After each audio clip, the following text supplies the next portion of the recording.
کیا آپ جانتے ہیں تاریخ کی وہ جنگ جس میں صرف 72 لوگ ہزاروں کے لشکر کے سامنے کھڑے ہو گئے تھے؟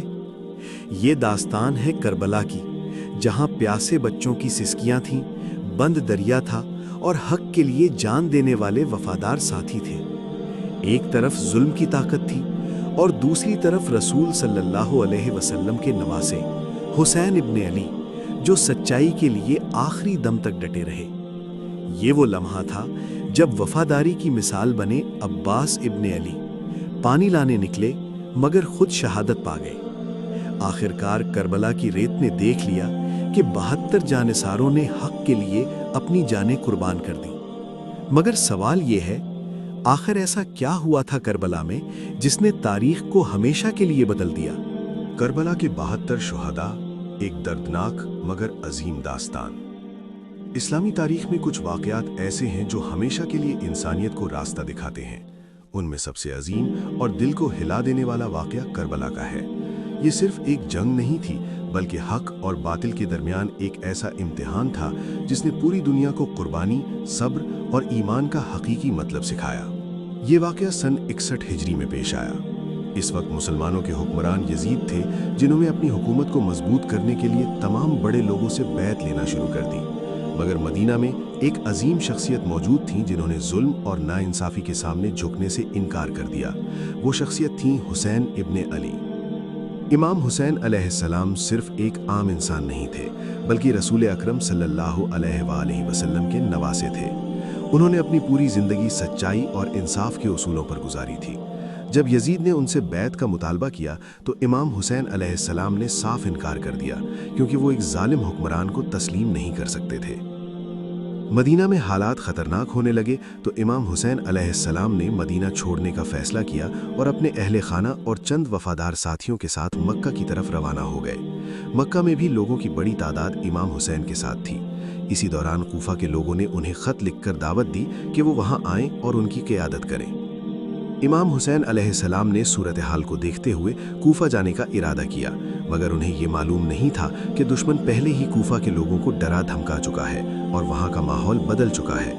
جب امام حسین علیہ السلام کا قافلہ کوفہ کی طرف جا رہا تھا تو راستے میں یزیدی فوج نے انہیں روک لیا۔ یہ فوج ہزاروں سپاہیوں پر مشتمل تھی، جبکہ امام حسین کے ساتھ صرف چند لوگ تھے۔ آخرکار یہ قافلہ کربلا کی سرزمین پر پہنچا۔ یہاں امام حسین اور ان کے ساتھیوں کو خیمے لگانے پڑے۔ دشمن نے انہیں چاروں طرف سے گھیر لیا۔ یہاں سے ایک ایسا باب شروع ہوا جس نے تاریخ کو ہمیشہ کے لیے بدل دیا۔ یزیدی فوج نے سب سے پہلے ایک ظالمانہ قدم اٹھایا۔ انہوں نے دریائے فرات کا پانی بند کر دیا تاکہ امام حسین اور ان کے ساتھی پیاس سے کمزور ہو جائیں۔ خیموں میں بچے بھی تھے، خواتین بھی تھیں اور بزرگ بھی۔ 3 دن تک پانی بند رہا۔ بچوں کی پیاس سے بلبلاتی ہوئی آوازیں سن کر بھی دشمن کے دل نہ پگھلے۔ ان حالات میں بھی امام حسین کے ساتھیوں نے ان کا ساتھ نہیں چھوڑا۔ ان کی تعداد صرف 72 تھی، مگر ان کا ایمان پہاڑوں سے زیادہ مضبوط تھا۔ ان وفادار ساتھیوں میں ایک عظیم شخصیت بھی تھی جو بہادری اور وفاداری کی مثال سمجھے جاتے ہیں۔ وہ تھے حضرت عباس ابن علی۔ حضرت عباس امام حسین کے بھائی اور علم بردار تھے۔ ان کا کام لشکر کا جھنڈا اٹھانا اور حفاظت کرنا تھا۔ جب خیموں میں بچوں کی پیاس بڑھ گئی تو حضرت عباس نے اجازت مانگی کہ وہ دریا سے پانی لے آئیں۔ امام حسین نے اجازت دی۔ حضرت عباس بہادری سے دشمن کی صفوں کو چیرتے ہوئے دریائے فرات تک پہنچے۔ انہوں نے مشکیزہ پانی سے بھر لیا، مگر واپسی کے راستے میں دشمن نے انہیں گھیر لیا۔ دشمن نے ان پر چاروں طرف سے حملہ کیا اور آخرکار وہ بھی شہید ہو گئے۔ ان کی شہادت نے خیموں میں موجود سب لوگوں کو غم میں ڈبو دیا۔ دوسری طرف امام حسین کے ساتھی ایک ایک کر کے میدان میں جاتے رہے۔ ہر شخص جانتا تھا کہ وہ واپس نہیں آئے گا، مگر پھر بھی وہ خوشی سے میدان میں جاتا، کیونکہ وہ حق کے لیے لڑ رہا تھا۔ ان میں نوجوان بھی تھے اور بوڑھے بھی۔ کچھ لوگ تو ایسے تھے جو امام حسین کے غلام تھے، مگر انہوں نے بھی اپنی جان قربان کر دی۔ یہ سب لوگ تاریخ میں 72 شہدائے کربلا کے نام سے یاد کیے جاتے ہیں۔